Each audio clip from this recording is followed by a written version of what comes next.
నమస్తే అండి. అత్నాస్ తెలుగు రుచులకి స్వాగతం అండి.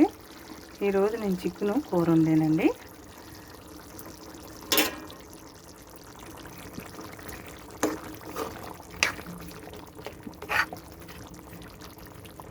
మీ అందరికీ నేను వండిన కూర నచ్చుతుందని నేను వండానండి. మీకు చూపెడుతున్నాను.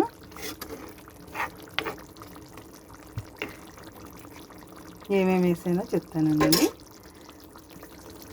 ఉల్లిపాయ ముక్కలు, పచ్చిమిరపకాయ ముక్కలు ఎర్రగా వేగిన తర్వాత అండి చికెన్ శుభ్రంగా కడుక్కొని ఉప్పు, కారం, పసుపు చికెన్కి పట్టించాలండి. ఉల్లిపాయ ముక్కలు వేగిన తర్వాత చికెన్ అంతా ఉల్లిపాయ ముక్కల్లోనే వేసి బాగా ఎర్రగా వేగిన తర్వాత అండి గరం మసాలా వేసుకోవాలండి.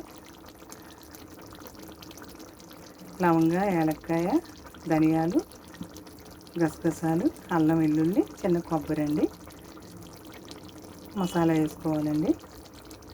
బాగా ఉడికిన తర్వాత అండి కొత్తిమీర వేసుకొని దించుకోవాలండి. నా వీడియో నచ్చితండి ఒక లైక్ చేయండి. బాయ్ అండి.